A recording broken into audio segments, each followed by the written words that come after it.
As the U.S. debates Roe v. Wade, China prepares itself for a major change to its abortion laws.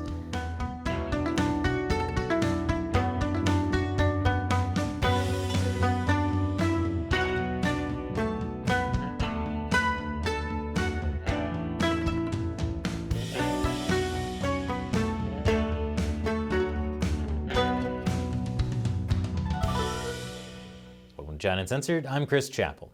This episode is sponsored by PC Doctor Toolbox. Protect your PC from software crashes, hardware failures, and the kind of glitches that make your life miserable.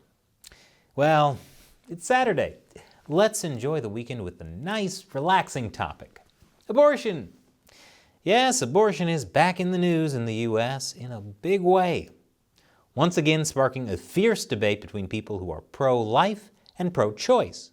But in China's communist utopia, there's no need for debate, because the Communist Party is both anti-life and anti-choice. I know, hard to imagine. When the Chinese Communist Party took power in 1949, they wanted people to have babies. Lots of babies. The more people China had, the stronger it would be. Mao Zedong specifically encouraged people to have kids. What better aphrodisiac is there than a brutal dictator telling you to multiply for the good of the country? Oh yeah, that puts me in the mood. The party even banned birth control. One reason was that Mao was concerned about nuclear war. In a 1957 speech, Mao said he wasn't afraid of nuclear war because with a Chinese population of 600 million people, even if half of them are killed, there are still 300 million left. I'm not afraid of anyone. Swell guy. What better aphrodisiac is there than wanting to pump out cannon fodder for ensuing nuclear war? Oh yeah, that puts me in the mood.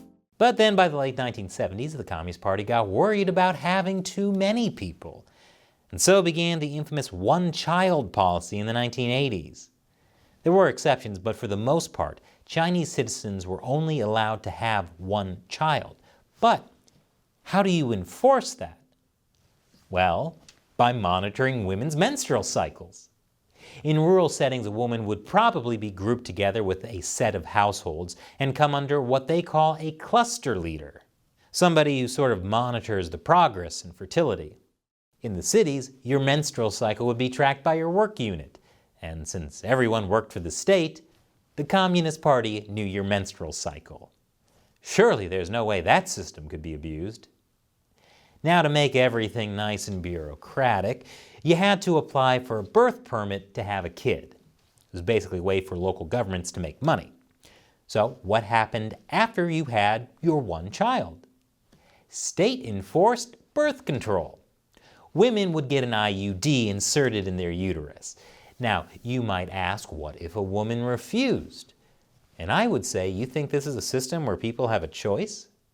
Anti-life, anti-choice, remember? That's basically the CCP's anthem.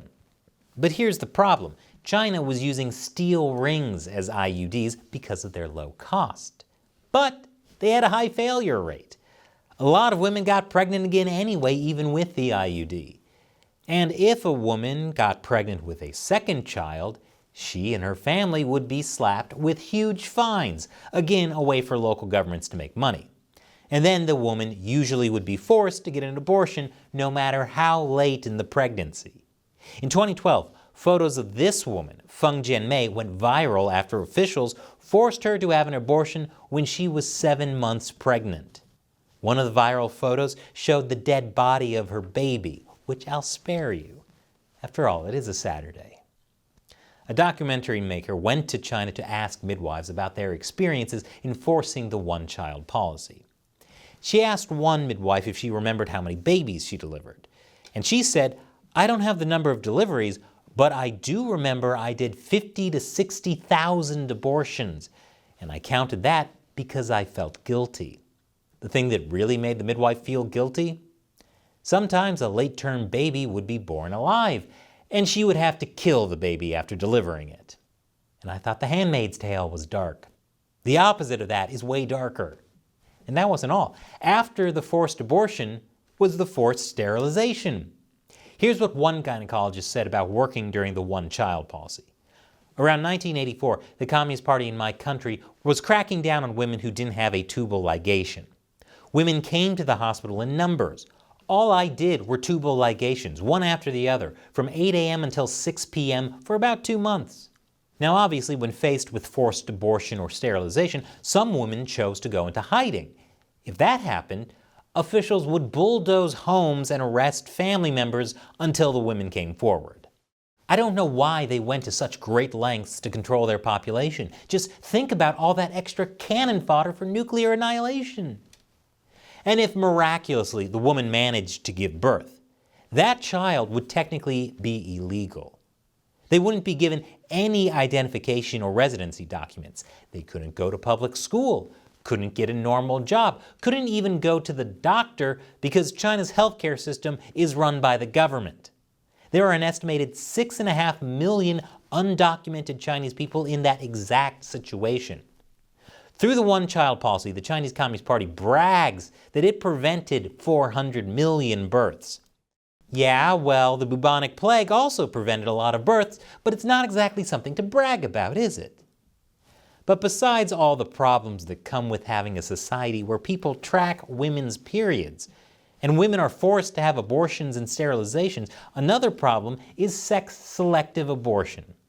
People tended to prefer boys for cultural reasons, meaning girls were often aborted. So much so that now, according to even Chinese state-run media, there are 30 million more men than there are women in China. Imagine all the problems that come with that. But one of the problems the Chinese Communist Party actually cares about is a demographic crisis. China's birth rate is now at a 61-year low. I'm surprised. Years of spying on women's periods and forcing women to have abortions and sterilizations have made people less eager to have kids. You'd think that would be the ultimate aphrodisiac. China will soon be a nation of old people. Not good for the economy. And you know how much communists care about the economy. The solution? Continue to be anti-life and anti-choice, but in a different horrible way. More after this quick commercial break. Welcome back. After the Communist Party pushed people to have tons of babies, there was a demographic crisis. And then after the Communist Party pushed people to have abortions and sterilizations, there was another demographic crisis. Obviously, the solution now is to push people to have babies again. Surely this won't result in a demographic crisis, then eventually lead to abortions and sterilizations and another demographic crisis. Man, watching history unfold isn't fun when it's all reruns. Over the past several years, the one-child policy became a 2, then 3-child policy, with even cash and paid leave incentives.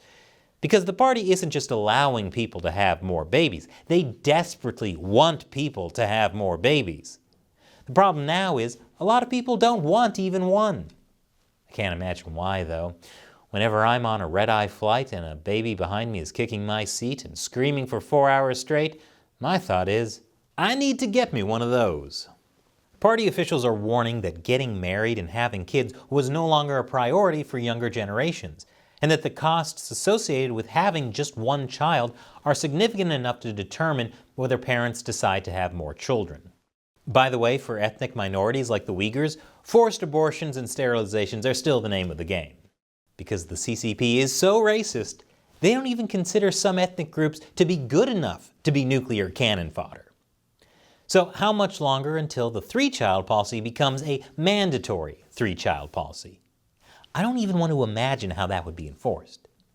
Already you have top Chinese officials talking about working to achieve an appropriate fertility level.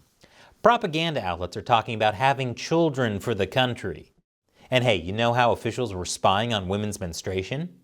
Well, why not get them involved in matchmaking too? A CCP dating site? That might be the most horrifying thing I've talked about in this episode, and that's saying something. Some are proposing the government should create a good matchmaking environment and encourage women aged between 21 and 29 to give birth during this optimal reproductive period. And now, after decades of forcing millions of abortions, the party is suddenly restricting abortions for non-medical purposes. This is not because the party made a terrible mistake before, no. This is all about promoting gender equality somehow. That's like saying you only ate the last slice of pizza in a show of solidarity with the trans community. One top comment on Chinese social media said, "The female body has become a tool. When the state wants you to bear a child, you must do it at all cost. When the state doesn't want it, you're not allowed to give birth even at the risk of death." Before the one-child policy ended, many clinics in China would advertise their pain-free abortions. Bye-bye pain, hello happiness. Why is she wearing a wedding dress? She's painless-induced abortion. Oh, it looks like their prom picture. You love her, give her the best. Is this an ad for abortion or jewelry? Relax for 3 minutes. Yes, this is still for abortion. Maria Maternity Hospital's carefree and pain-free abortions. If it's good enough for white women. Painless procedures. Are you getting an abortion or getting your nails done? But now, those billboards are being replaced with ads encouraging having babies. Lots of babies. Promises of pain-free abortions are being replaced with promises of pain-free births. My favorite pressure campaign to get women to have lots of kids is the Leftover Women campaign. Basically telling women if they don't get married by the time they're 27, no one will want them, like old leftovers. The Leftover Women campaign is actually run by the Chinese Communist Party's feminist organization. I'm not making this up. But don't worry, I'm sure if this campaign to get people to have more babies is successful, it will only be a matter of time before the party freaks out and creates some new policy to further control how many babies each person is supposed to have. What could go wrong? And this episode is sponsored by PC Doctor Toolbox.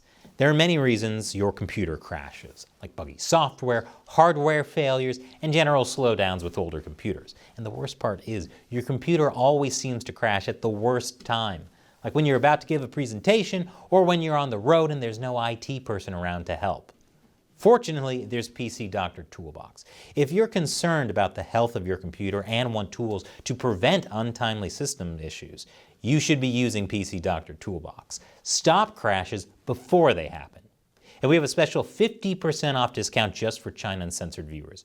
Use the link and coupon code below to take advantage of this limited time offer. I'm Chris Chappell. Thanks for watching China Uncensored.